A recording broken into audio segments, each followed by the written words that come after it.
제가 미리미리 읽어오시라고 그랬는데 딱 한 장 이렇게 읽으시면 예습이 안 됩니다. 그래서 이게 역사서는 하나의 역사적인 어떤 이야기이기 때문에 한두 장만 뭐 넘어갈 수도 있지만 어떤 경우에는 몇 장씩 이렇게 묶어서 그 내용을 봐야만이 그 안에 내용 전달이 되기 때문에 미리미리 좀 넉넉하게 미리 좀 읽어보시면 좋을 것 같습니다. 오늘 사무엘하 2장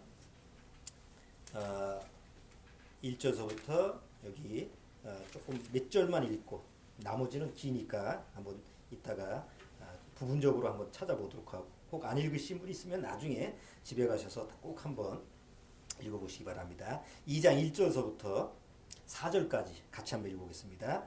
그 후에 다윗이 여호와께 물어가로되 내가 유다 한 성으로 올라가리이까? 여호와께서 가라사대 때 올라가라. 다윗이 가로되 어디로 가리이까? 가라사대 때 헤브론으로 갈지니라. 다윗이 그 두 아내 이스라엘 여인 아히노함과 갈멜 사람 나발의 아내 되었던 아비가일을 데리고 그리로 올라갈 때 또 자기와 함께한 종자들과 그들의 권속들을 다 데리고 올라가서 헤브론 각성에 거하게 하니라.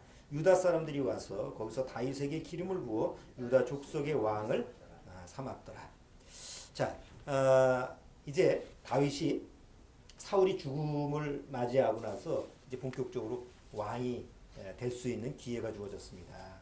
여러분들 입장이라고 한다면 이미 다윗은 왕의 기름 부음을 받은 사람이고 앞으로 왕이 될 약속이 있는 사람이에요. 다만 사울왕 때문에 사울왕이 계속 다윗을 쫓아다니면서 죽이려고 이렇게 도망자 아닌 도망자 신세가 됐잖아요. 그런데 사울왕이 죽었어요. 뭐 더 이상 다윗을 죽이려고 하는 이런 세력이 없어졌어요. 그러면 대번 해야 되는 일이 뭐예요?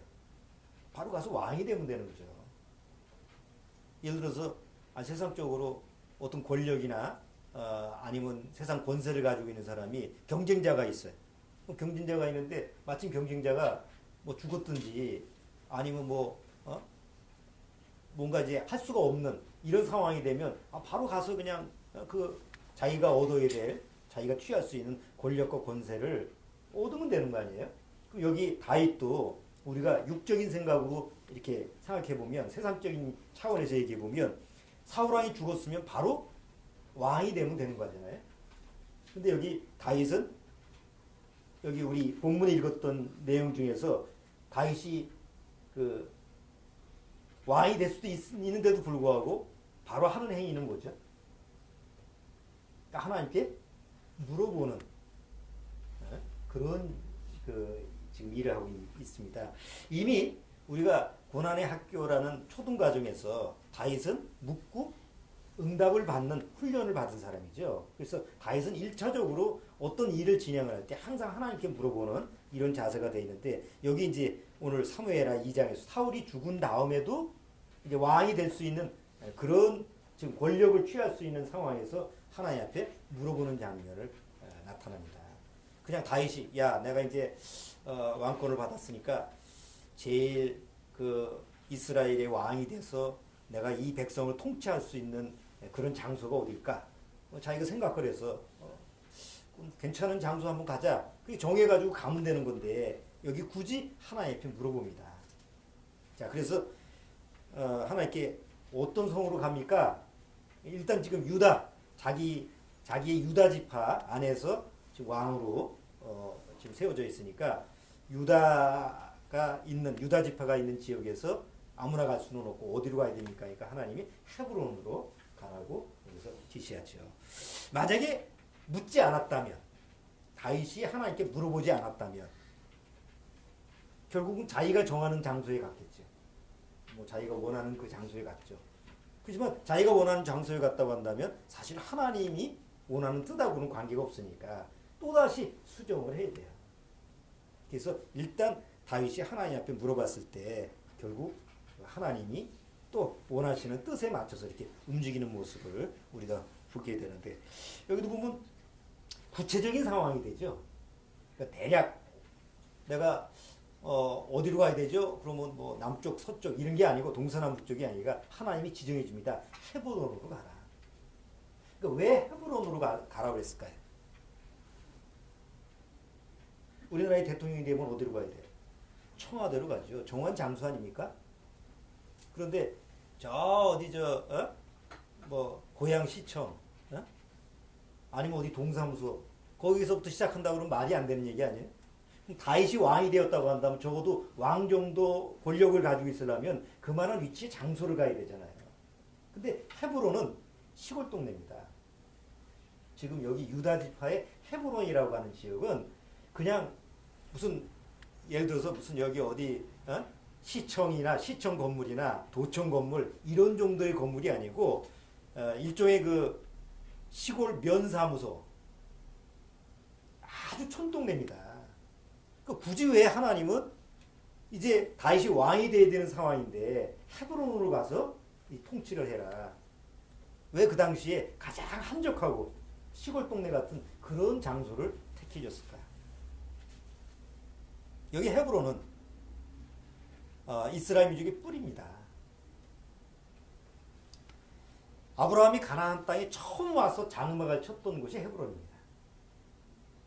그리고 거기 장막을 짓고 살다가 나중에 이제 그 사라가 죽죠. 사라가 죽을 때 그 헤브론에 있는 막베다 굴을 사가지고 일부러 돈, 거기 이제 그 지역의 사람들한테 일부러 돈을 주고 사고 사라를 매장시켜 놓고 있죠. 그리고 아브라함도 죽은 다음에 헤브론, 그 가족묘, 헤브론의 막베다 굴이라고 하는 게 가족묘예요, 일종의. 거기서 이제 아브라함, 이삭, 야곱, 그 다음에 이제 그 부인들. 그러니까 헤브론이라고 하는 장소는 어떤 장소예요? 지금 다윗의 입장에서 보면 자기들의 조상의 묘가 있는 곳입니다. 자기들의 뿌리가 있는 곳입니다. 그래서 헤브론이라는 그 히브리어 의미의 뜻은 친교라는 뜻이에요. 왜 굳이 하나님은 다윗이 왕으로 이제 등극을 해야 되는데 왕이 돼서 통치를 해야 되는데 왜 굳이 헤브론이라고 하는 지역을 지정해 줬을까? 자, 이스라엘 민족의 뿌리는 아브라함서부터 시작되죠. 그리고 아브라함서부터 하나님이 약속이 있는 것이고 다윗이 이제 하나님이 세운 왕이 됐을 때는 바로 하나님이 말씀하시는 뿌리서부터 시작하는 거예요. 그러니까 하나님이 이 의도가 있었는데 만약에 다윗이 묻질 않았다면 지금 이런 하나님의 다윗에 대한 이제 왕으로 이제 세워지고 왕의 통치를 하기 시작하는데 하나님이 이미 다윗을 통해서 이스라엘 민족의 뿌리서부터 다시 이제 시작하는 이런 하나님의 의도가 있었는데 만약에 하나님 앞에 묻지 않았다고 한다면 이런 하나님의 의도하고는 전혀 관계없는 자기 방식이 되는 거죠. 내가 왕이 됐으니까 아주 멋있는 곳에서 한번 통치 한번 해볼까? 전혀 하나님이 원하시는 그런 하나님의 길이 아니고 그냥 인간이 선택한 길로 또 다윗은 갈 수밖에 없죠. 그러니까 사울왕의 길로 반복하는 거예요. 근데 다윗은 전혀 그런 상황이 아니고 하나님이 의도하는 대로 딱 맞춰가는 이런 상황이 됩니다. 그래서 헤브론에서 7년 6개월 동안 통치를 하는데 유다 지파, 다른 이스라엘 민족 지파는 아직 왕이 되지 않고 왕의 어떤 인정을 받지 않고 그 다음에 이제 유다 지파만 자기가 소속된 유다 지파의 왕이 돼서 이게 왕으로 이제 서서히 뭐 준비를 하는 거죠. 그럼 그 나머지 7년 반 동안 뭘 했느냐? 주변 정리가 되는 거예요. 한번 여러분 생각해 보세요. 지금 사울이 죽었어요. 사울이 그 당시까지는 어쨌든 뭐 이스라엘 민족의 12지파의 왕 노릇을 했잖아요. 그러니까 다 누구를 왕으로 모시고 있느냐면 사울을 왕으로 모시고 여러 지파가 같이 그래도 그 왕국을 건설하고 있었는데 갑자기 다윗이 등극을 해가지고 내가 왕이다라고 하면 그 정권이 바뀐다고 해서 그 모든 사람을 수용할 수 있어요? 우리 같이 조그만 땅덩어리에서도 그냥 뭐 여당이니 야당이니 뭐 또 여러 가지 잡당이 나와가지고 그냥 맨날 들끓고 이런데 이게 쉽지 않은 일이거든요. 정치라고 하는 게. 그래서 다윗이 이제 왕이 되기 위해서는 그 이스라엘 민족 전체 지파를 아우를 수 있는 시간이 필요한 거예요. 그래서 나머지 3장, 4장의 얘기를 쭉 보면 이제 주변 정리가 되는데 그럼 주변 정리를 누가 하느냐? 이게 누가 하느냐가 이제 문제죠.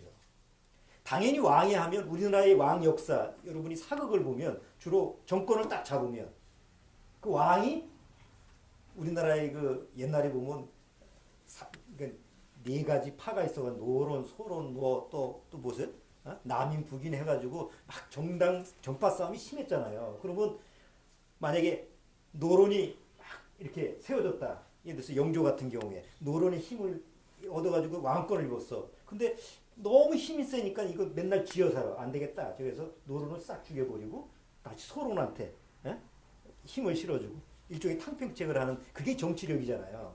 그런 것처럼 우리나라의 사극을 보면 왕이 딱 집권을 하면 그 자기 왕의 왕자를 유지하기 위해서 정치적인 그런 능력을 발휘를 해야 되거든요. 그러니까 다윗도 왕이 됐으니까 이제 어떻게 돼요? 사울의 세력을 사울에 붙어 있는 사람들을 정리를 하고 다윗의 왕권을 위해서 강화하기 위해서 뭔가 이런 거를 주변 정리를 해야 되는데 그러려면 어떻게 해야 돼요?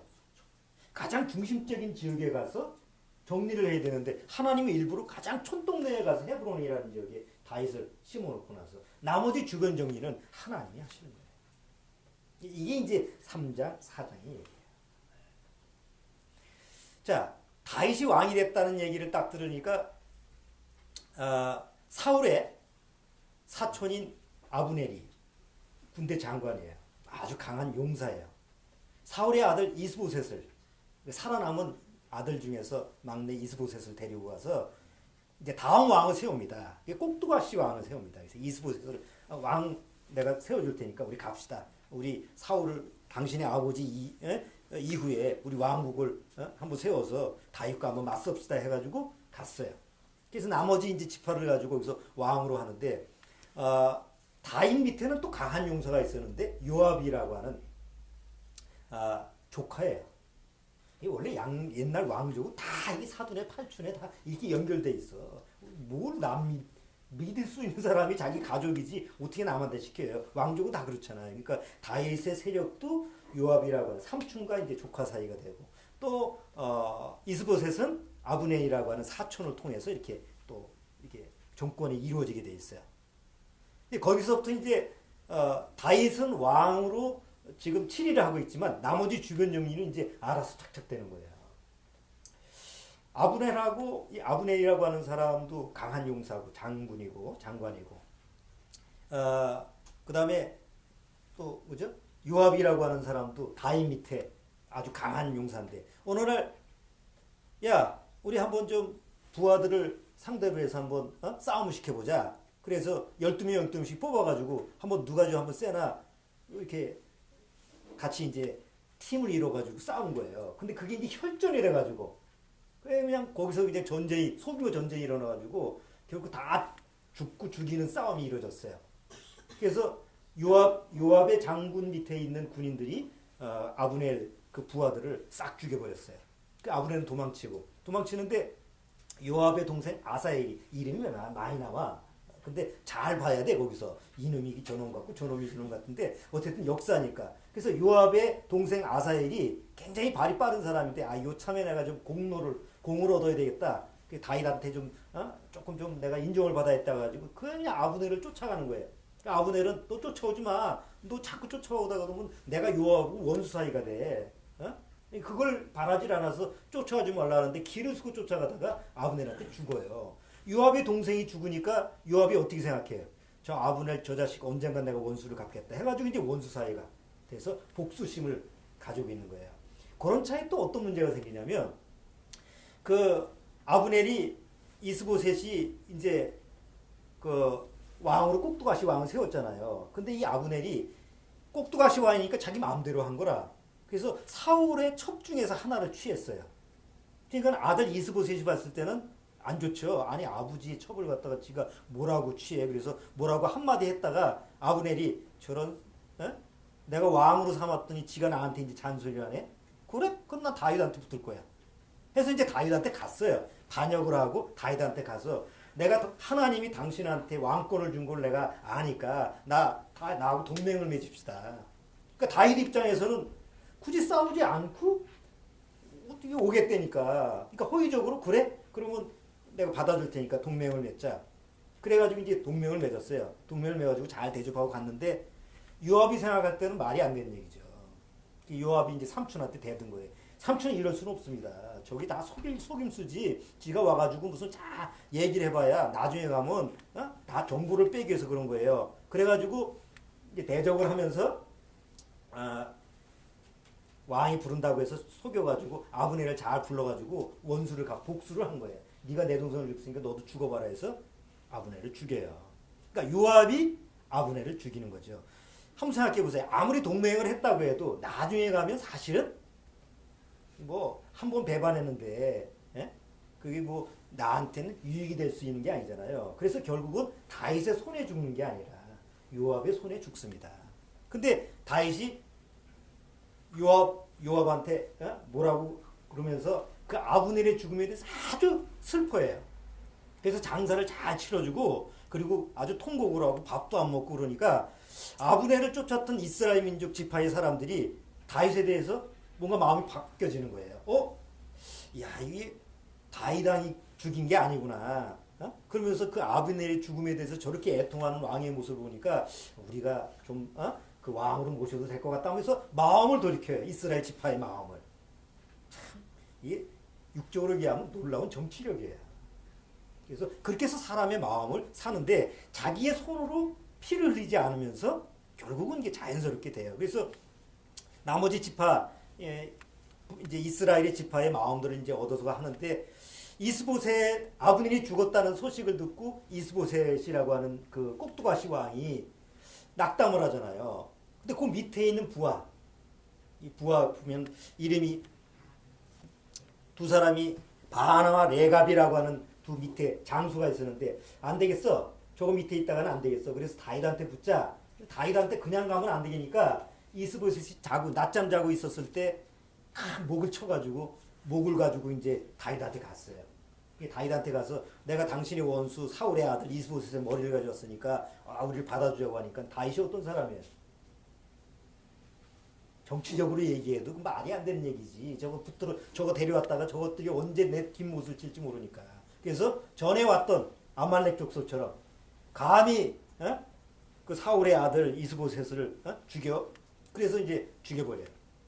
그리고 이스보셋도 잘 장사를 치러주고 잘 애도하고 장사를 치러주니까 이스보셋을 왕으로 섬겼던 그런 왕들, 장로들이 다 마음이 다윗 왕한테로 돌이키게 된 거예요. 그래서 결국은 이스라엘 민족 전체가 다 다윗을 왕으로 이렇게 모시는 쪽으로 되어가는 과정을 지금 사무엘 하에서 이렇게 역사적으로 보여주고 있는 거예요. 사극 보는 거하고 똑같아요. 보면 다 그렇게 돼가지고 되는데 결국 여기서 우리가 알 수 있는 것은 다윗은 사실은 손에 안 묻히고 코를 풀었어. 그렇게 된 거야. 다 알아서 주변 정리가 되고 알아서 자기가 일부러 다 쳐가지고 나머지 이스라엘 백성을 다 모아서 왕이 되는 게 쉬운 얘기가 아니잖아요. 그 조용한 한적한 곳에서 유다 왕으로서 그냥 왕의 어떤 위엄을 지키고 있는데 밑에서 알아서 지들끼리 다 자기들이 알아가지고 그냥 죽이고 죽고 이렇게 하다 보니까 주변 전이가 되면서 자연스럽게 한 7년 반 정도 지나다 보니까 이스라엘 민족 전체가 이제 다윗한테로 다 마음이 하나가 돼요. 자, 그럴 때 이제 다윗이 이제 어디로 다윗 그 성을 옮길까? 가장 이스라엘 민족 전체 중에서 가장 이제 중심이고 가장 높은 곳이 바로 예루살렘이에요. 자, 예루살렘은 누구한테 어떤 지파한테 준 약속의 땅이에요? 예루살렘.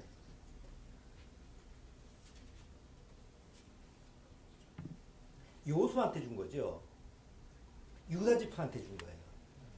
근데 그 예루살렘 땅에 누가 살고 있었냐면 여부스 족속이 살고 있었는데 워낙 높은 지대야. 지금 여러분이 이제 가끔 예루살렘 보면 굉장히 높은 시온산이라고 그러죠. 이스라엘 민족이 가장 높은 지역이에요. 그리고 거기에는 여부스 사람들이 성으로 딱 둘러싸가지고 함부로 거기서 그렇게 쉽게 공략이 안 되는 땅이에요. 그래서 여호수아 때 다 땅을 점령하는데 거기는 못했어. 너무 힘들어서. 근데 여호수아가 점령을 못한 곳이에요. 그러다가 쭉 내려오면서 다윗 때 와서 다윗이 이제 도시를 성을 옮겨야 되는데 왕궁을 옮겨야 되는데 어디로 옮길까? 하나님이 우리 다윗이 유다 지파니까 우리한테 준 땅에서 아직 못 취한 게 뭘까? 예루살렘이다. 그러니까 하나님의 약속대로 그 하나님이 주신 땅을 취해야 되겠다고 해서 다윗이 자 예루살렘 성 여부스 그 족속들을 다 내쫓고 그걸 왕의 도시로 삼자 해가지고 가서 이제 여부수 족속을 다 물리쳐요. 그리고 이제 여부수 족속을 다 물리친 다음에 거기다가 뭘 쌓느냐면 다윗의 성, 지금의 성전, 다윗성이라고 하는 것을 거기다 쌓습니다. 그때 이제 그 주변 나라 중에서 두로라고 하는 나라가 그냥 막 공물을 바치는 거죠. 아, 다윗이 왕이 세워졌다는데 이참에 우리가 좀 우위를 가진다 해가지고 거기서 백향목 뭐 이런 목수, 석공들 다 보내가지고 다윗의 궁전이 이제 세워지기 시작하면서 예루살렘이 그때서부터 다윗의 도시가 되는 거예요. 다윗성이라고 그러는 거예요. 자, 근데 이제 문제가 있죠. 다윗이 옛날에 용병으로 간 데가 있죠. 다윗이 용병으로 갔던 곳이 어디죠? 사울왕을 피해가지고 도망다니다가 결국 용병으로 딱 들어갔던 데가 어디예요? 블레셋 족속입니다. 자, 블레셋 족속은 다윗을 저게 내 밑에 있었는데 옛날 아기스 왕이 저거 내 밑에서 용병으로 있었는데 오늘날 왕이 됐다는 소식을 들었어요. 저 다윗이 왕권을 가지고 점점 세력을 확대하면 우리 경계선이 블레셋하고 이스라엘하고 경계지역이니까 이거 잘못하면 우리한테 영향을 미치겠다고 하니까 블레셋이 안 되겠다 해서 쳐들어가서 초반에 저걸 쳐야 되겠다. 그래서 블레셋이 공격을 해옵니다. 그러니까 블레셋이 공격을 했을 때 다윗이 이미 왕이 됐고 예루살렘을 여부수 족속을 다 내쫓고 왕의 성벽을 만들어서 든든하게 했다고 한다면 그 다음에 어느 정도 우위권이 있는 거 아니에요. 그 블레셋하고 전쟁을 할 때 이제 어떻게 해야 되겠어요?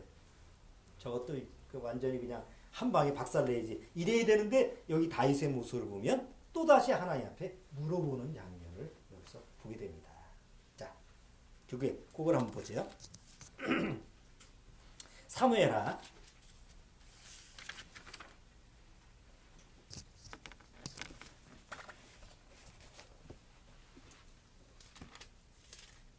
자, 5장.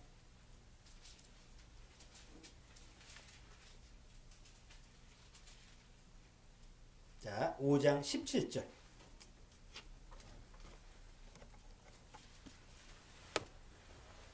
자, 5장 17절. 이스라엘이 다윗에게 기름을 부어 이스라엘 왕을 삼았다함을 블레셋 사람이 듣고 다윗을 찾으러 다 올라오며 다윗이 듣고 요새초로 나가니라. 블레셋 사람이 이미 이르러 르바임 골짜기에 편만한지라. 다윗이 그 다음 뭐라 그랬어요? 가서 그냥 저걸 쳐부리시자 이르지 않고 또 물어봅니다. 자, 다윗이 여호와께 물어가로되 내가 블레셋 사람에게로 올라가리이까? 그러니까 뭐라 그래요? 여호와께서 저희를 내 손에 붙이시겠나이까? 여호와께서 다윗에게 말씀하시되 올라가라. 내가 단정코 블레셋 사람을 내 손에 붙이리라 하신지라. 그래서 올라가라 그러죠. 아니 왜 그러냐면 지금 블레셋은 예루살렘을 중심으로 해서 요새를 이제 만들었어요. 블레셋이 공격을 하면 여기서 공격을 할 건지, 그러니까 이 주둔지에서 우리가 전쟁을 할 건지, 아니면 나가서 공격을 할 건지 둘 중에 하나 결정해야 되잖아요. 그럼 다윗 생각에는 이게 여길 지켜야 되는지 아니면 나가서 해야 되는지 둘 중에 자기가 결정을 하면 되는데 왕인데 다윗은 여기서 하나님께 물어보는 거예요. 여기서 싸워야 되는가 아니면 우리가 나가서 싸워야 되는가. 그러니까 하나님이 뭐라 그래요? 나가라. 왜 그런지 아세요? 이제 다윗이 왕이 됐을 때 하나님이 다윗한테 주는 약속의 땅을 차지해야 돼요. 근데 블레셋이 지금 우리 전에 봤지만 사울왕 때 블레셋이 자꾸 이스라엘 영토를 자꾸 야금야금 침투해가지고 사울이 못 막으니까 대부분의 약속한 이스라엘의 땅들이 다 블레셋 족속으로 가버렸어요. 그걸 찾아와야 돼. 그러니까 이제 적극적으로 가서 이제 블레셋을 물리쳐야지. 자꾸 밀어내야 돼. 그래서 하나님이 나가라. 그래서 이제 나갔어요. 그래서 한 번은 이겼는데 블레셋이 이렇게 밀렸다가는 이게 자기 생존의 문제가 되니까 또다시 세력을 규합을 해가지고 다시 공격을 해요. 첫 번에 이겼으면 그 다음에 어떻게 해야 돼요? 여호수아가 여리고성을 딱 점령하고 나서 그 다음 아이성에 갈 때는 어떻게 했어요? 묻지도 않고 갔잖아. 묻지도 않고 따지지도 않고. 저거 뭐 여리고성도 저렇게 점령을 했는데 저 아이성이 뭐라고 해서 조그만 성인데 그렇게 가다가 참패한 거 아니에요. 다윗도 그런 실수를 할 수 있죠. 실패를 할 수 있는데 다윗은 그러질 않았어요. 왜? 1차 묻고 응답하는 게 훈련이 돼 있잖아요.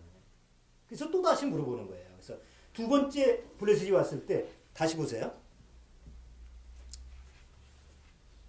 23절, 22절. 브리셋 사람이 다시 올라와서 르바임 골짜기에 편만한지라 다윗이 여호와께 묻자온데 가랐을 때, 이때는 뭐라 그래요? 처음에는 올라가라 하다가 두 번째는 올라가지 말고 저희 뒤로 돌아서 뽕나무 숲을 맞은편에서 저희를 엄습하되, 그 다음에 한번 읽어보세요.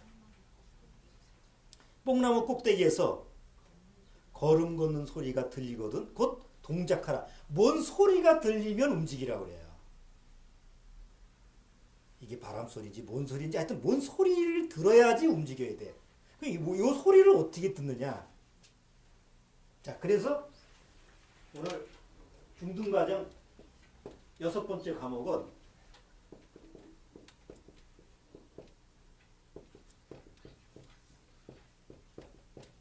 속사람 소리 듣기입니다. 세상에서 심리 상담 이럴 때는 내면의 소리 듣기라는 그런 프로그램이 있어요. 자기 내면의 소리를 듣는 이런 프로그램인데, 선교에서는 내면의 소리가 아니고 속사람 소리를 듣는 겁니다. 성경을 보면 하나님의 음성을 듣는다라고 하는 게 많이 기록이 되어 있어요. 첫 번째 하나님의 음성을 들은 사람이 누구죠? 성경에 나와 있는 하나님의 음성이라는 말이 나오는데 바로 아담입니다. 아담과 하와가 하나님의 음성을 듣는다라는 게 창세기에 기록되어 있습니다. 어떤 음성을 들었어요? 하나님. 그렇죠. 하나님의 음성을 들었는데 그가 죄가 들어오기 전까지는 사실은 하나님과 1대1의 교감이래죠. 근데 죄가 들어온 다음에는 어떻게 했어요? 하나님의 음성을 듣고 나서 딱 숨었어요. 더 이상 하나님의 음성을 들을 수가 없는 존재가 되어버린 거예요. 자, 그런데 성경에 보면 하나님의 음성이 실제로 하나님과 대화하는 모습을 기록된 게 이제 아브라함 때서부터예요. 아브라함에게 하나님이 가라사대, 그래서 하나님이 너에게 뭐 하늘의 별처럼 땅의 모래처럼 이렇게 해주겠다 이렇게 해서 아브라함이 또 하나님께 대답을 하죠. 아이고 저 엘리에셀한테나 주십시오. 뭐 이런 대화 장면이 나오는데, 자, 오늘 우리가 한번 다뤄볼 것은 과연 성경에 나와 있는 아브라함이라든가 이삭, 야곱, 모세 같은 사람, 성경의 그 믿음의 우리 조상들이, 선진들이 다 하나님의 음성을 듣는데 어떻게 들었을까요? 어떤 소리를 들었을까요? 아니, 당장 지금 오늘 다윗도 마찬가지예요. 하나님이 다윗한테 물어보죠. 다윗이 하나님 앞에 올라가니까 어떻게 합니까? 그러니까 하나님 뭐라 그래요? 올라가라. 그럼 올라가라는 소리를 어떻게 들었냐고. 그냥 들었다니까. 그래서 자꾸 들으려고 그래. 들었다니까 육신적인 소리를 자꾸 들으려고 하는데 과연 다윗은 어떻게 들었을까? 하나님은 어떻게 말씀하셨을까? 그래서 교회 나가는 사람들이 자꾸 하나님의 음성을 들으려고 기도원을 가잖아요. 저도 2박 3일 해봤지만 결코 못 들었거든. 여태까지 하나님의 음성을 직접 들은 적이 없어요. 앞으로도 못 들을 거고. 근데 대다수 많은 사람들이 교회 나가면서 자꾸 하나님의 음성을 육적인 방법으로 내 청각을 가지고 들으려고 하기 때문에 문제가 생기는데, 과연 성경을 통해서 하나님의 음성을 어떻게 들었을까? 그리고 과연 우리는 하나님의 음성을 어떻게 들어야 하는가? 이게 이제 오늘 여러분들하고 다뤄야 될 시간입니다. 아브라함은 하나님과 어떻게 대화를 나눴을까요? 이삭도 야곱도 하나님의 음성을 들었는데. 자, 하나님은 벙어리가 아닙니다. 하나님은 성경을 통해서 이미 하나님의 음성을, 하나님의 소리를 세상에다가 전하십니다. 자, 시편 19편 한번 보세요. 시편 19편.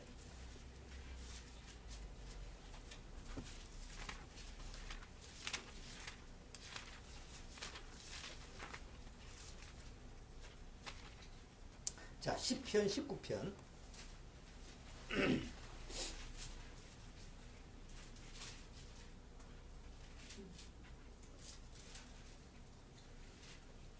시편 19편. 자, 1절에서부터 4절까지. 올해 초등학교를 들어간 주원이가 자, 크게 한번 1절부터 4절까지 크게 한번 읽어주세요. 아유, 앉아있는 것도 이제 의젓하네. 초등학교를 딱 들어가다 보니까. 하늘이 하나님의 영광을 선포하고 공창이 그 손으로 하신 일을 나타내는도다. 날은 날에게 말하고 밤은 밤에게 지식을 전하니 언어가 없고 들리는 소리도 없으나 그 소리가 온 땅에 통하고 그 말씀이 세계 끝까지 이르도다. 자, 4절. 그 소리가 뭐예요? 하나님의 소리가 온 땅에 통하고 그 말씀이 세계 끝까지 이르로다. 그 소리가 온 땅에 뭐해? 소통이 돼야 되잖아. 그냥 소리만 냈다 지른다고 해서 들리질 않으면 소용이 없는데 세상에 온 하나님의 소리가 통한다는 거예요. 그러니까 하나님의 음성이 들리고 있다는 거지. 하나님의 소리가 들리고 있다는데 문제는 죄로 타락된 다음엔 더 이상 하나님의 음성을 들을 수가 없다라는 거예요.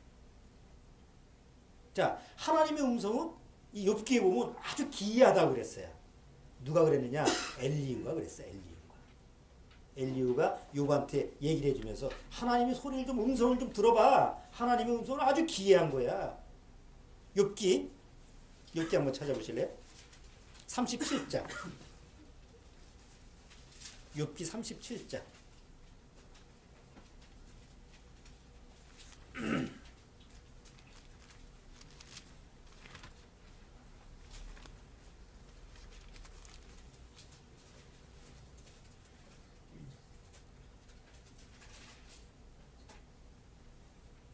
자, 37장 1절부터 한번 또 읽어주세요. 이로 인하여 내 마음이 떨며 자기 처소에 떠나느니라. 하나님의 음성 곧 그 입에서 나오는 소리를 들으라.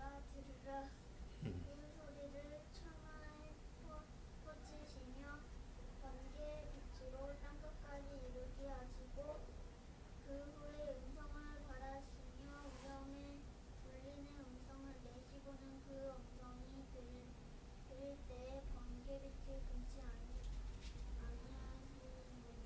하나님이 기이하게 음성을 울리시며 우리의 헤아릴 수 없는 큰 일을 행하시느니라. 잘했어요. 5절. 하나님이 기이하게 음성을 울리시며. 그러니까 틀림없이 하나님의 음성이 있다는 거예요. 성경은 그걸 기록하고 있어요. 에스겔서에 보면 에스겔서 43장.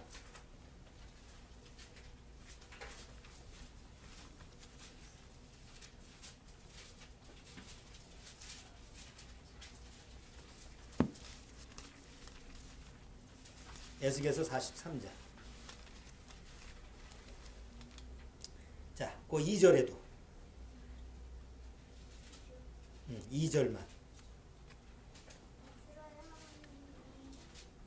이스라엘 하나님의 영광이 동편에서 붙어오는데 하나님의 음성이 많은 물소리를 갖고 땅 그 영광으로 인하여 빛나니. 자, 하나님의 음성은 많은 뭐예요? 물소리도 가고. 그래서 구약에 보면 하나님의 음성이 이제 들리는데 뭐 여러 가지 방법으로 들려지는데 특히 이제 사람이 들을 때는 그냥 못 알아듣는 어떤 천상의 소리, 뭐 보통 얘기하면 방언 이렇게 해서 천상의 소리로 들린다고 그러잖아요. 여러분 상식적으로 생각을 해보세요. 전화기를 받다가 가끔 그런 경험을 해요. 누가 전화하는데 나야, 내가 누구요? 전화하는데 무조건 나야 그래. 그리고 나야 그러면 목소리를 알아들으면 너구나 그러는데 대개는 뭐예요? 나야 그러면 뭐 그놈 목소리가 뭐 나야 그러는데 내가 누구요? 그래서 나중에 더 들어봐야지 목소리가. 한번 보세요. 어떤 목소리가 예를 들어서 내가 처음 들어보는 목소리라고 한다면 그 상대방이 누군지를 알아요, 몰라요? 모릅니다. 하나님의 음성으로 얘기하는데 이게 처음서부터 딱 한 방에 이게 하나님 소리다라고 하는 걸 어떻게 알 수 있어요?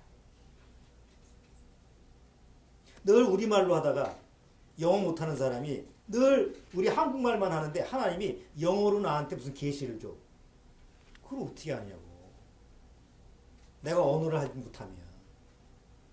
그러니까 하나님의 음성을 나한테 얘기하실 때는 내가 알아들을 수 있는 언어로 얘기를 하신다는 거예요. 그 좋은 예가 바울이 다메섹 도상에서 주님을 만났을 때예요. 주님을 만났을 때 주님이 사울아 사울아 네가 왜 나를 핍박하느냐 라는 말을 어떤 언어로 했을까요? 다메섹 도상에서 말 타고 가다가 하늘에서 빛이 보이면서 음성이 들렸죠? 그래가지고 쓰러졌어요. 다윗에게 사울아 사울아 네가 왜 나를 핍박하느냐 라는 말을 해서 지금 사울이 주님의 말을 들었는데 그 말을 어디 나라 말로 했냐고. 천사 소리? 헤븐 랭귀지? 성경을 자세히 보니까 사도행전에 보면 정확하게 히브리 말로 했다는 말이 나와요. 자, 보세요 한번. 사도행전 26장.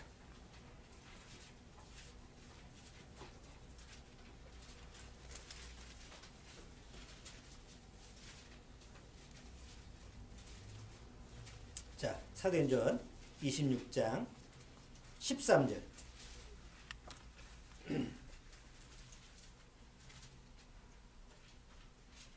자, 13절. 자, 거기도 한번 13절 크게 한번 읽으세요. 아니요 때가 정원화되어 길에서 범위 하늘로서 해보다 더 밝은 빛이 나와 내 동행들을 둘러 비추는지라. 14절도. 우리도 다 땅에 엎드러지네. 내가 소리를 들으니 히브리 방언으로 이를 때 사울아 사울아 너가 어찌하여 나를 핍박하느냐.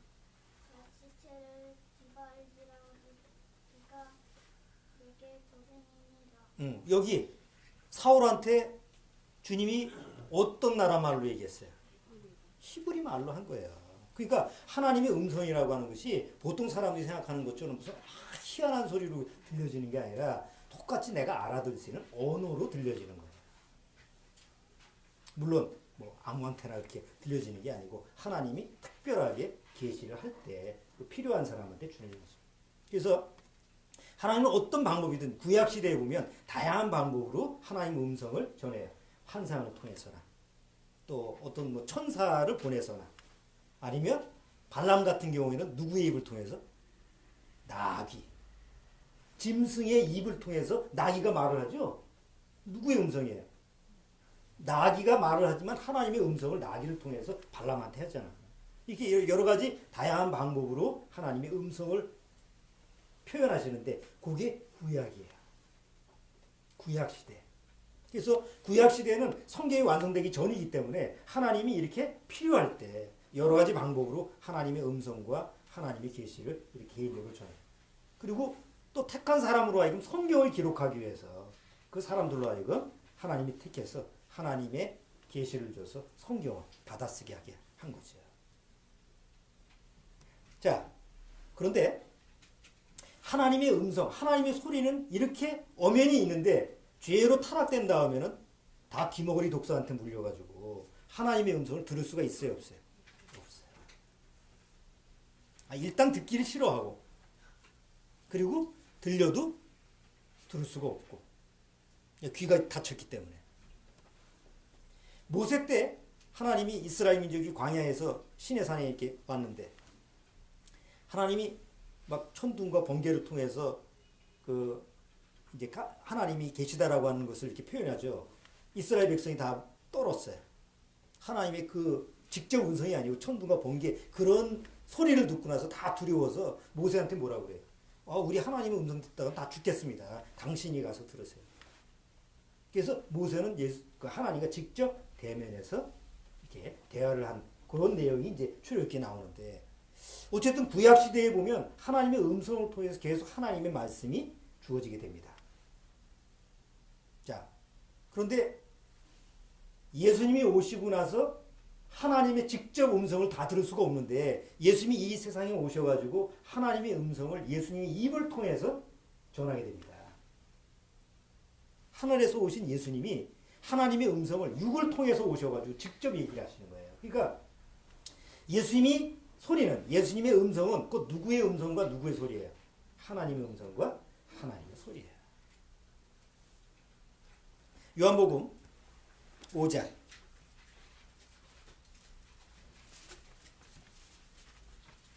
요한복음 5장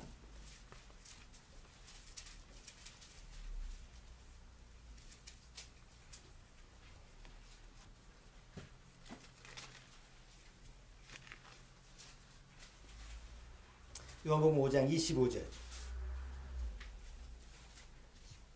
자, 요한복음 5장 25절. 진실로 진실로 너에게 이르노니 죽은 자들이 하나님의 아들의 음성을 들을 때가 오나니 곧 이때라. 듣는 자는 살아나리라. 이때가 언제예요? 예수님이 오셨을 때. 자, 예수님이 오시기 전까지는 하나님의 음성을 누구나 들을 수가 있어요, 없어요? 없었어요. 하나님이 원하는 그 개인한테 하나님이 특별하게 얘기하기 전까지는 하나님의 음성을 들을 수가 없죠. 죄로 타락된 다음에 절대 하나님의 음성을 들을 수가 없어요. 그래서 하나님이 원하시는 대언자, 뭐 예언자라든가 이런 선지자들, 또 하나님의 도구로 쓰임 받는 이런 사람들을 개인적으로 하나님이 대하를 했지 나머지 사람들은 들을 수가 없어요. 자, 아까 다윗 삶을 보죠. 다윗과 여러 사람들이 나오죠. 근데 다른 점이 뭐예요? 육으로 보면 다 똑같아요. 사무엘에서 하를 보면 뭐 육신적으로 사는 거 다윗이나 뭐 다른 사람이나 다 거기서 똑같아요. 다 그냥 육적으로 그냥 자기 정욕을 위해서 하는 건 똑같아. 그런데 다른 점이 뭐예요? 다윗은 하나님과 대화를 나눈다는 거. 하나님의 소리를 듣는다라는 게 표현되어 있고 나머지 사람은 요아, 뭐 아브넬, 뭐 이런 뭐 사울왕, 뭐 거기 나오는 수많은 사람들은 하나님과 대화한다는 말이 없어. 하나님과 묻고 하는 게 없어. 그냥 육적으로 그냥 흘러가다 사는 거예요. 그게 다른 점이에요. 구약 시대에는 하나님이 특별히 하나님의 소리나 하나님의 음성을 들려주는 사람이 있었어요. 그런데 이제 예수님이 오셨을 때는 모든 사람한테 하나님의 음성을, 하나님의 소리를 들려주길 원했던 거죠. 그게 복음이라는 거죠. 그게 예수님이 이 세상에 오신 목적이에요. 하나님의 소리를 전하기 위해서 하나님의 음성을 전하는데 내용이 뭐예요? 바로 구원이라는 내용이잖아요. 자, 그런데 예수님이 오셨지만 예수님이 오셨을 때 예수님을 통해서 하나님의 소리를 들을 수 있는 사람은 누구예요? 이스라엘 민족의 땅에 사는 사람이죠.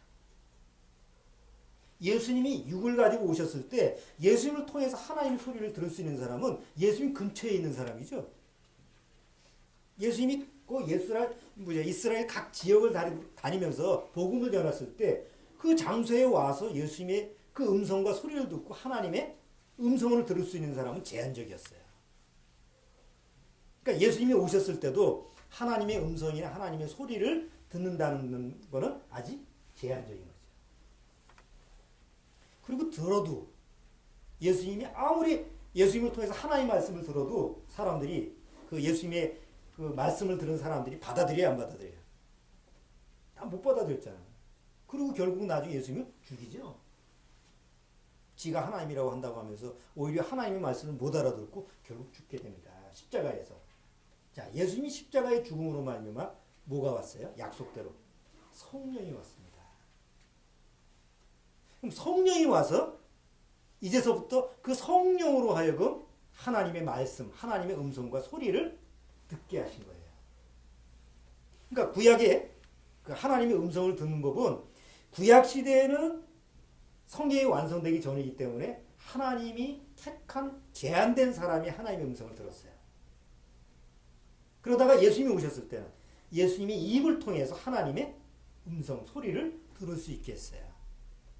그리고 나서 이제 예수님이 십자가에 죽고 구원을 완성하신 다음에는 성령을 이 세상에 보내셔서 누구든지 성령을 통해서 소리를 듣고 음성을 들을 수 있게끔 하나님이 역사하신 게 하나님의 음성을 듣는 세 가지 방법이었어요.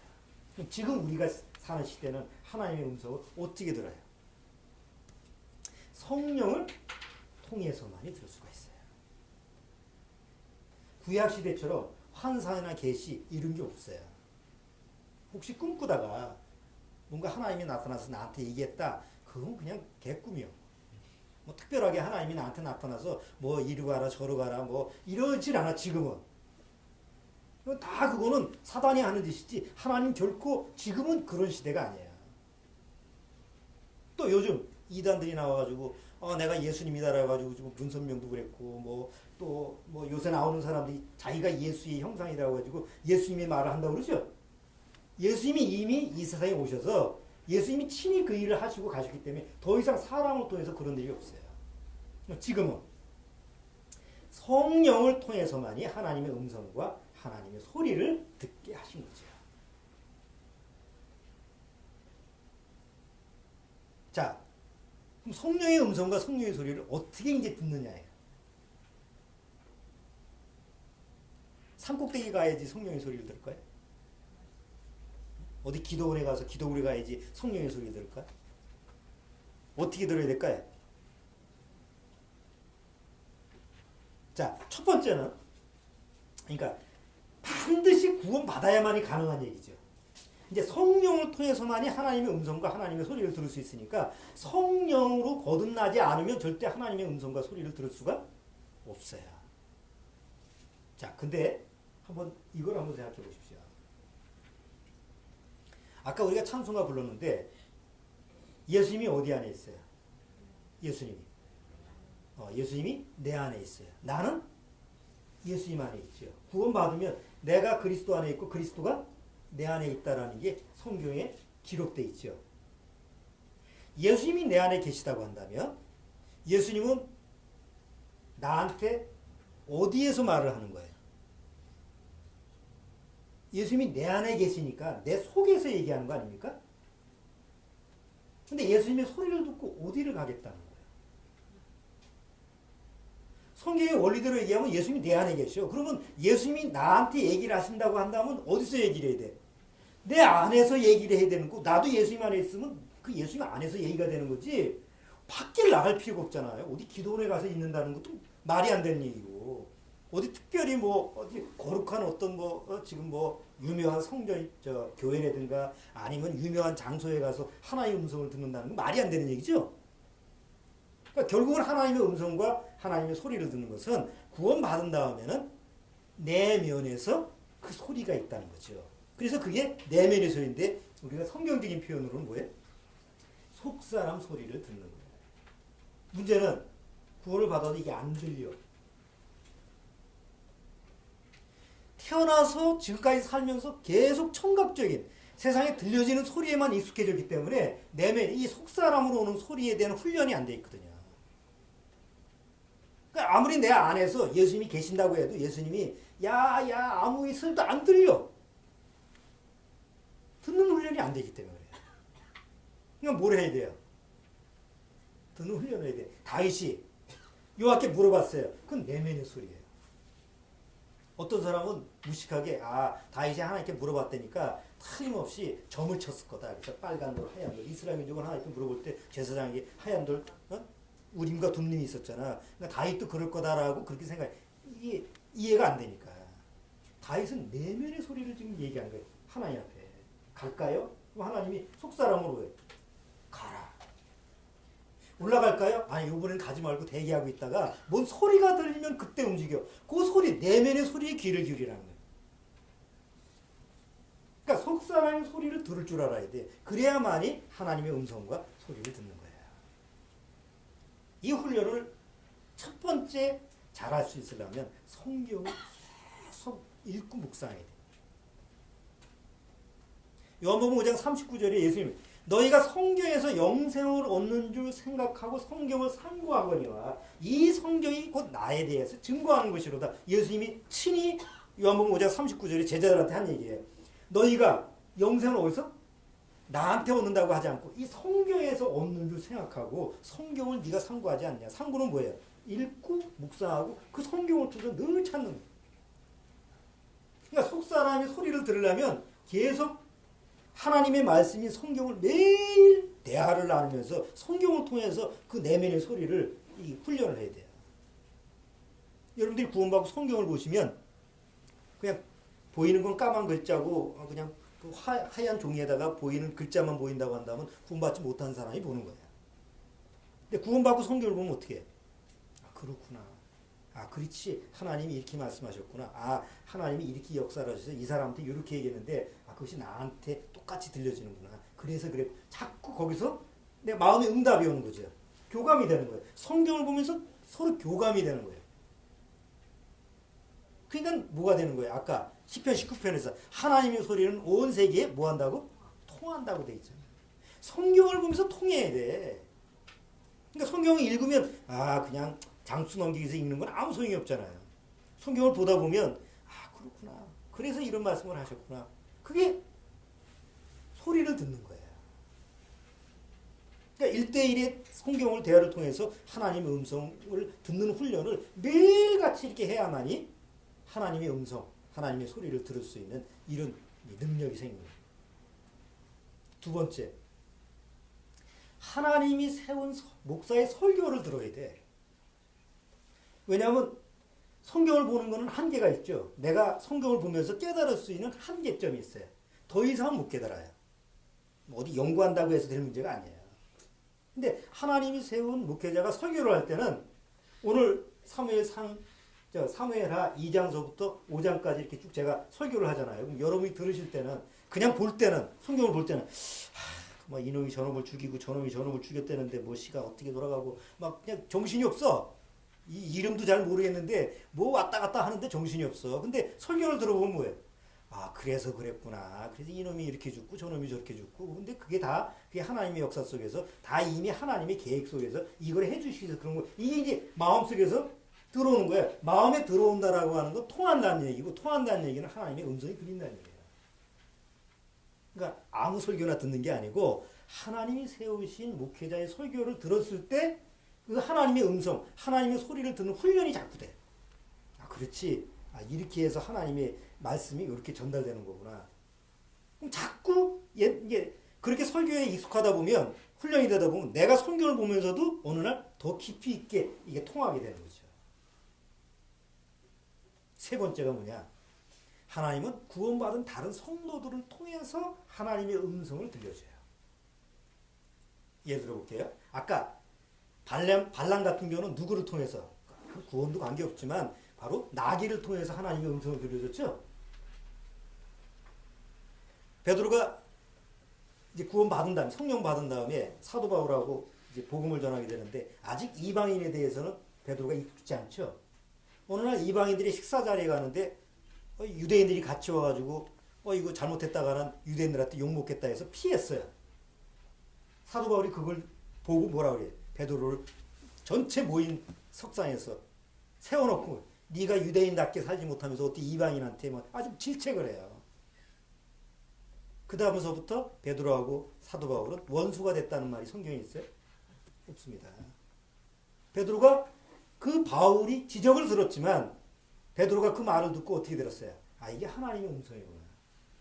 아, 내가 또 잠시 또 육을 치워져서 또 율법에 매였구나. 이게 아닌데 하면서 돌이키죠. 누구를 통해서 하나님이 역사하시는 거예요?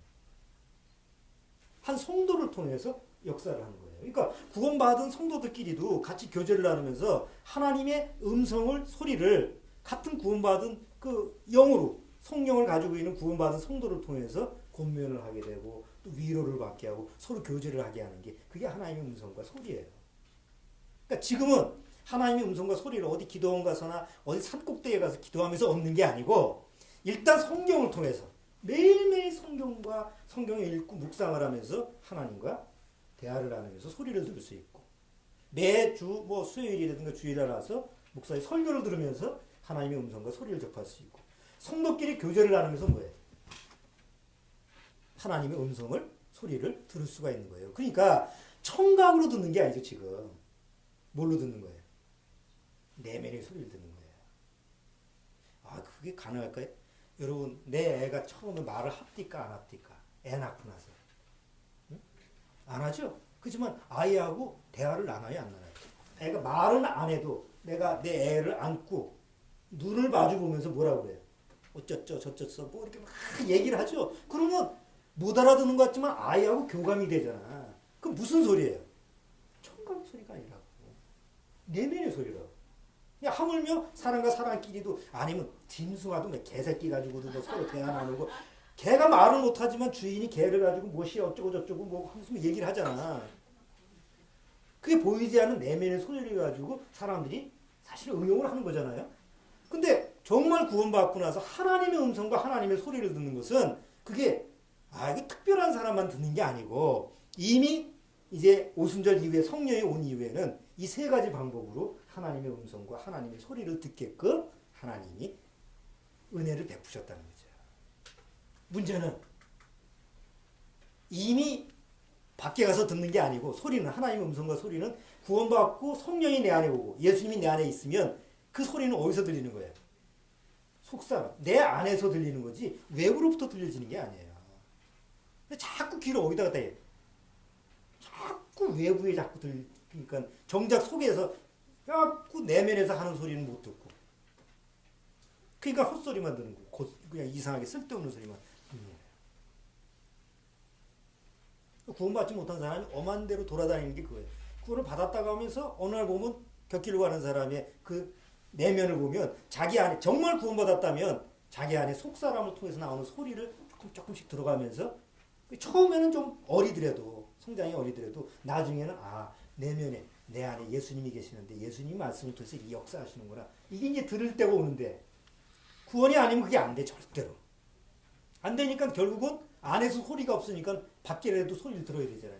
그러니까 이 교회 기웃거리고 저 교회 기웃거리고 그러니까 자기 마음에 듣는 설교가 들으면 이게 그 소리인가 보다 해도 혹하고 그게 삼천포로 빠지는 대다수 그런 사람들의 모습을 보면 내면에 이 속사람의 소리가 없습니다. 근데 정말 구원받은 사람은 갈 데도 없어. 어디 가서 피곤하기만 하고 돈도 들고 어디 가서 뭘 들을 거야.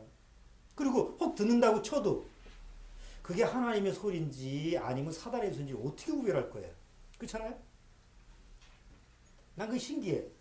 아브라함이 하나님의 소리를 들었는데 야, 너 여길 떠나서 내가 지시한 땅으로 가라라고 그러는데 그게 하나님의 소리인지 어떻게 알았을까? 그렇잖아요. 이상하지 않아요? 갑자기 하나님이 야, 너 이렇게 하라고 그러는데 그게 하나님의 소리인지 귀신 소리인지 어떻게 알겠어요. 그런데 하나님의 소리는 하나님의 음성은 하나님의 인격이 말에는 인격이 있기 때문에 이미 구약 시대에도 하나님의 어떤 음성을 소리를 내게 하면 이게 하나님의 소리다라는 걸 믿게 했다고. 사무엘이 엘리 제사장 앞에서 어렸을 때 소리를 듣죠. 사무엘아 사무엘아 그러니까 이게 처음에 하나님 소리구나 딱 단번에 알았어요? 아니죠. 아이고 우리 엘리 제사장이 찬가 보다 해서 엘리 제사장 가잖아. 부르셨어요? 그랬더니 안 불렀는데 이게 내면의 소리 지금 속에서 지금 들려지는 소리였어요. 근데 전혀 처음 들어보는 소리니까 이게 하나님의 소리인지 모르잖아요. 사무엘이. 그래서 엘리 제사장한테 물어보니까 엘리도 어리버리 해가지고 이 감각이 없어졌으니까 야 안 불렀어 귀찮게 하지 마 이렇게 하다가 한 두 번 그러니까 하나님이 얘기하시는구나. 야 하나님 부르시면 나 여기 있다고. 그래서 일러주잖아요. 그러니까 내면의 소리, 속사람의 소리가 하나님의 음성을 통해서 들려질 때 하나님은 이게 내가 하는 음성이고 내가 하는 소리다. 귀신의 소리가 아니다라는 믿음까지도 그 안에 주는 거예요. 그러니까 구원받고 말씀을 통해서나 설교를 통해서나 성도의 교제를 통해서 하나님의 음성과 소리를 들을 때 이게 그냥 뭐 세상 소리하고 마찬가지다 이런 게 아니고 정말 하나님으로부터 오는 소리라고 하는 믿음을 통해서 우리 안에 역사하게 해주십니다. 자, 아까도 얘기했지만 다윗의 7년 반 동안에 그 헤브론에서 왕으로 있었을 때 뭐 왕으로 한 거 별거 없어요. 그냥 유다 왕으로서 그냥 왕이다. 이 집 한 게 없어. 그런데 서서히 하나님은 다윗이 왕이 될 수 있는 준비를 갖추게 합니다. 육의 처리가 될 부분들은 다 처리를 해줍니다. 요압 같은 사람은 대단한 사람이에요. 비록 다윗의 조카지만 삼촌이잖아요, 다윗이. 근데 어느 마치 용맹한 자든지 목숨 걸고 우리 삼촌이 왕이기 때문에 그런 게 아니라 다윗이라고 한다면 난 목숨까지 바칠 이런 사람이에요. 문제는 너무 육이 강해. 그래가지고 잘 읽어보시면 다윗이 요압이 막 아브넬을 죽이고 아예 지멋대로 하니까 저기 나한테 필요한 건데 참 내가 감당이 안 돼. 어떻게 해야 되지? 그러고 나서 하는 말이 하나님 앞에 맡기는 거예요. 요압은 끝까지 다윗을 지키는 용사였어요. 그런데도 육이 너무 강한지라 이 통제가 안 돼. 가끔 그런 분들이 있어. 그렇다고 해서 예이씨 필요 없다 이게 아니고 하나님 앞에서는 다 귀한 지체들이지만 중요한 건 그걸 내 임의대로 해가지고 될 문제가 아니고 하나님 앞에 맡겨야 되겠다. 다윗은 그렇게 딱 정리를 하는 거예요. 그러면서 다윗의 왕권이 점점 강해져 가고 그리고 다윗은 늘 누구하고 소통을 하는 거예요? 하나님의 음성과 하나님의 소리를 듣는 사람. 난 여러분들이 그러시길 바라요. 뭐 외형적으로 세상에서 사는 거는 다 이렇든 저렇든 다 사는 건 마찬가지예요. 중요한 거는 내가 누구의 음성과 누구의 소리를 듣고 사는 거예요. 적어도 우리 아이들이 그렇잖아요. 나중에 커서 좀 세상에서 영향 있는 사람이 되면 좋죠. 그렇게 양육을 시켜야 돼. 중요한 거는 어떤 직책을 가지고 있든지 이 아이가 하나님의 음성과 하나님의 소리를 듣는 사람이라고 한다면 사실 걱정할 수는 없잖아요. 걱정할 필요는 없잖아요. 내 소리도 안 듣는데 아니 부모 소리도 귀찮아하고 지겨워라 하는데 그거 어떻게 하겠어. 머리 커지면 간섭이 안 되잖아. 그럴 때는 잔소리하지 말고 그 아이한테 하나님의 음성과 하나님의 소리만을 듣게 한다면 가장 안전해요. 어딜 가도. 그렇게 키우면 자식 농사는 잘하는 거예요. 근데 하나님의 음성과 하나님의 소리를 못 듣게 크면 아무리 세상에서 뛰어난 사람이 돼도 결국은 사단의 먹이 뺏겨요. 다윗. 이제 다음 보면 다윗의 험난한 이제 인생 여정이 풀어집니다. 이렇게 왕이 세워졌음에도 불구하고 여전히 육의 모습에 그냥 실패를 해가지고 결국 나중에 가면 그 지지고 볶는 삶을 사는데 그러면서도 하나님과 음성과 하나님의 소리에 대해서는 변함이 없이 하나님과 동행하는 이런 삶을 우리가 보게 되는데 오늘 사무엘하 2장부터 5장까지 여러분 집에서 쭉 읽어보시면서 하나님의 음성과 하나님의 소리를 듣는다는 게 어느 만치 구원받은 사람한테 축복의 선물인지 꼭 다시 한번 여러분 마음에서 기억을 하시고 마음의 묵상을 잘하게 이렇게 많이 하시기 바랍니다. 자, 기도하고 마치겠습니다. 하나님 아버지 감사합니다. 정말 하나님의 음성과 하나님의 소리를 이렇게 말씀을 통해서 귀한 말씀을 통해서 깨닫게 하시고 우리 심령에 듣게 해주시는 그 은혜가 얼마나 감사하고 또 얼마나 기쁜 일인지 모릅니다. 아직도 구원받지 못한 그 영혼들이 하나님의 음성과 소리를 듣기를 원하지만 듣지 못하는 그런 불쌍한 사람들이 너무나 많습니다.